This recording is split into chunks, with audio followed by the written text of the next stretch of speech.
Welcome back, everyone, to the Deep Dive. We always try to bring you the most pressing issues and try to make sense of them, and today is no different. We've got a really intense set of news reports that you shared with us, YouTube transcripts from Live Now, from FX, BBC News, Channel 4 News, and Global News, and they're all dealing with this really significant escalation of the conflict in Gaza after that ceasefire broke down. So pretty heavy stuff. Yeah. Our goal today is to kind of synthesize all this information that's coming from these reports, try to pull out the key points and really understand what's going on and what are the different perspectives that are being presented.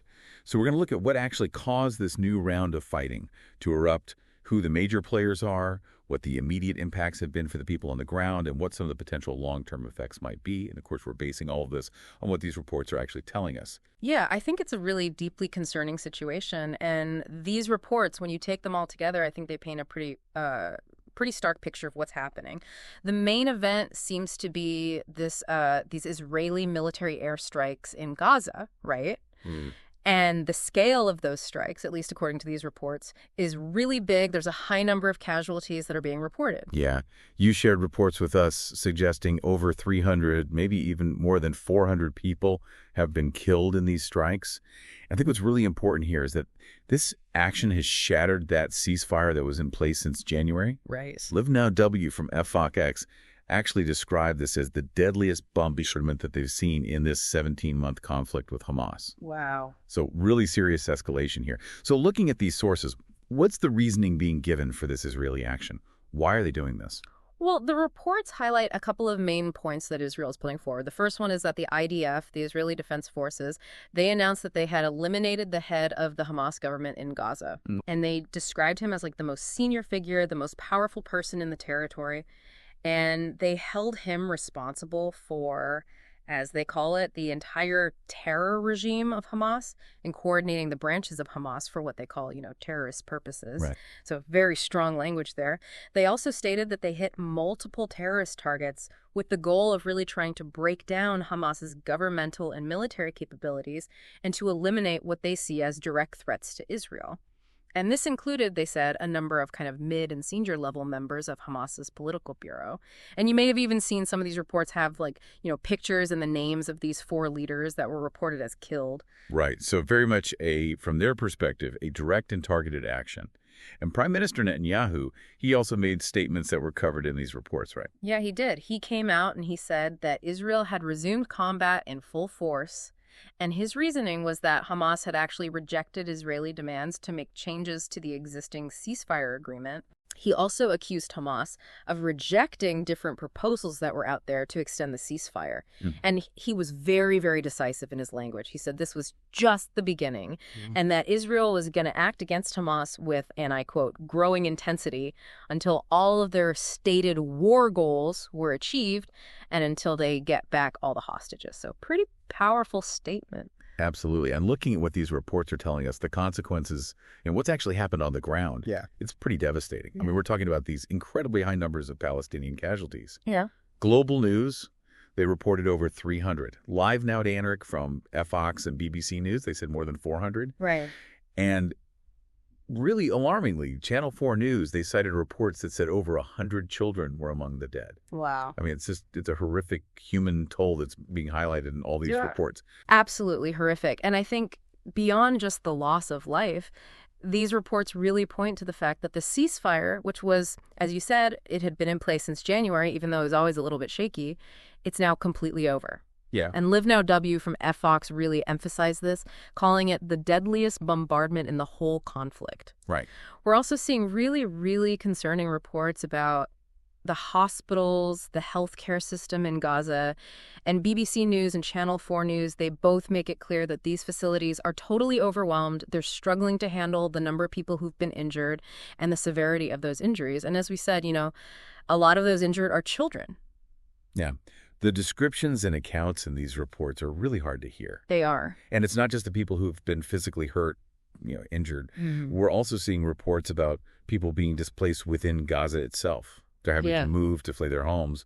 Yeah, and this displacement is really significant. Right. Live Now from FOX initially reported that the Israeli military had actually issued evacuation orders in eastern Gaza, telling people to move towards the center of the territory. Okay. And then, after that, Channel 4 News came out and said that there were even broader evacuation orders affecting either the north or the south of Gaza. They weren't quite clear which one. Wow. But this points to a huge number of people being displaced, right? Right.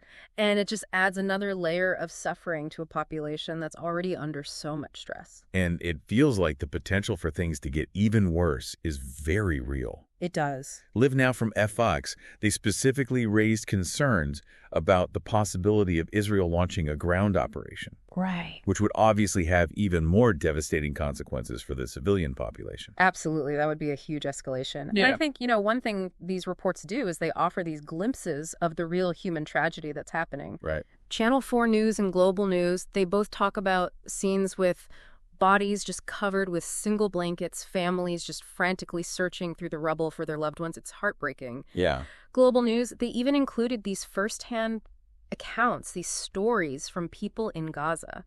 And they paint a very vivid picture of how sudden and intense these strikes were, the fear that people are feeling, and just the struggle to even bury their dead.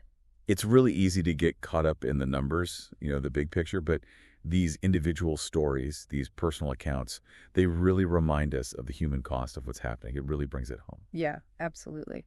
So let's shift gears a little bit and talk about how the international community is reacting to this. Okay.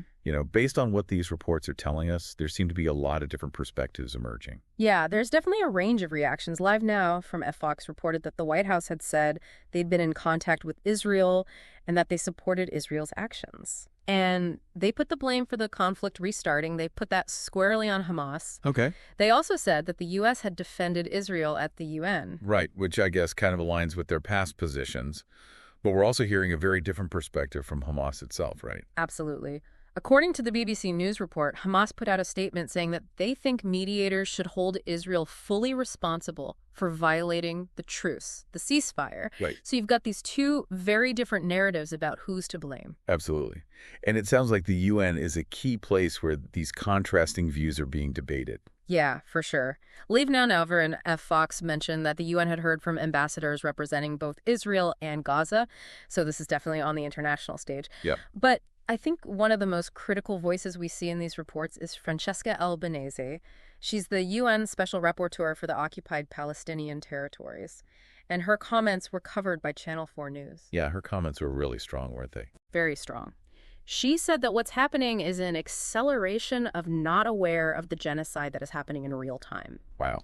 And she suggested that Israel's whole military strategy seems to be aimed at, and I quote, ethnically cleanse what remains of Palestine. Really heavy accusations. Absolutely. She also raised these serious questions about whether Israel's actions are even legal under international law, specifically referencing these principles of military necessity and proportionality, especially considering the huge number of civilian casualties that have been reported. Right.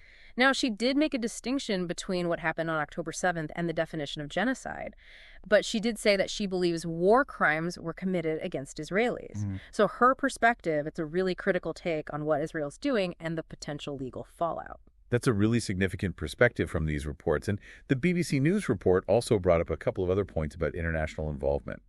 Or maybe, should I say, lack of involvement. Yeah, lack of involvement is probably a better way to put it. They reported that Israel has been blocking aid from going into Gaza since the beginning of the month, which obviously is going to make the humanitarian crisis even worse. Yeah, absolutely. And then they also said that they themselves, the BBC, along with other news organizations, they're being blocked by Israel from reporting from inside Gaza. So this raises all these concerns about transparency and whether we can even get an accurate picture of what's happening on the ground. Yeah, these restrictions on aid and on media access are really troubling. They are. And it's going to make it that much harder to help the civilian population and to really understand what's going on as the situation evolves. So let's turn our attention to the reactions inside Israel. What are people there saying? Okay. Because from these reports, it seems like there's a pretty divided response. Yeah, that's a fair assessment. I mean, BBC News and Channel 4 News, they both talked about the fear that the families of the hostages are feeling, those who are still being held by Hamas. Okay. They said these families are just terrified hearing about this renewed fighting. Right. They feel that the government isn't doing enough to get their loved ones back. Right. One relative of a hostage even said they believe the hostage's fate is entirely in Hamas's hands. So you can imagine the anxiety and frustration those families must be experiencing. It's just unimaginable what they're going through. And it also seems like some people in Israel are actually opposed to the government's actions, right? Yeah. Channel 4 News, they reported on some protests in Tel Aviv where people were speaking out against these airstrikes. Okay. Their concern was that these actions are driven by domestic politics rather than the safety of the hostages. And they're worried that the strikes might actually put the hostages in more danger. There were also reports of relatives of hostages who'd already died, confronting politicians in the Israeli parliament, directly expressing their grief and their anger. It sounds like there's a lot of internal dissent, a lot of concern within Israel. There is. Channel 4 News. They also mentioned some potential political fallout within Israel from all of this, right? Right. They pointed out that a far-right politician had rejoined Netanyahu's government after these airstrikes. Okay. So that suggests maybe some shifting alliances, some changes happening in response to the conflict. Right. And I think maybe one of the most striking things from the reports is that hostages who were recently released, they've said that this military action is only making things worse for the hostages who are still being held. Wow. Which really contradicts what the Israeli government is saying about their goals, right? Absolutely. That's really powerful coming from people who have actually experienced being held captive. So finally, let's talk about the hostage negotiations. Because it seems like this outbreak of fighting is really tangled up with those negotiations. Yeah, definitely connected. Channel 4 News reported that Netanyahu actually gave the order for these strikes late at night, and that this basically stopped the hostage negotiations that were happening. Negotiations that were being led by a U.S. presidential envoy, by the way. Okay. The report also mentioned that Hamas had rejected 2 concrete proposals, 2 attempts at mediation. Right. Israel's justification for these strikes was that they had intelligence saying that Hamas was planning more attacks against Israel.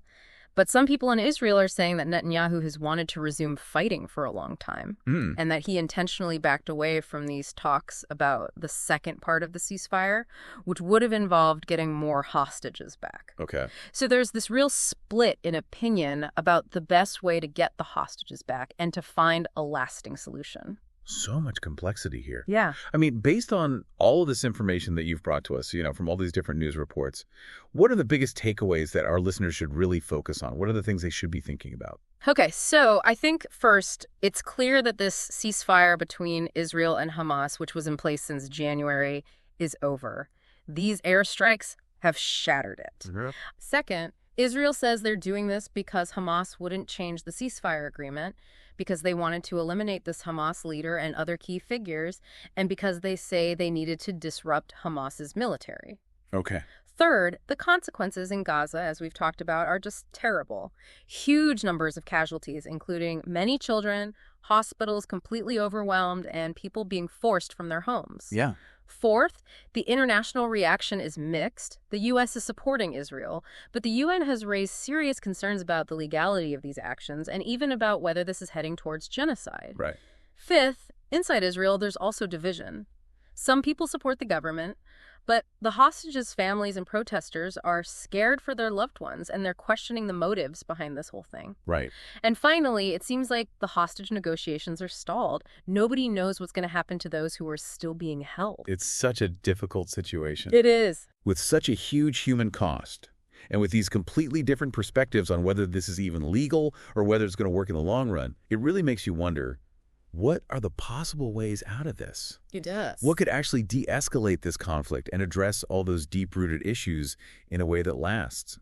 And then, what role can other countries or organizations play in making that happen, considering how entrenched both sides are and how long this conflict has been going on?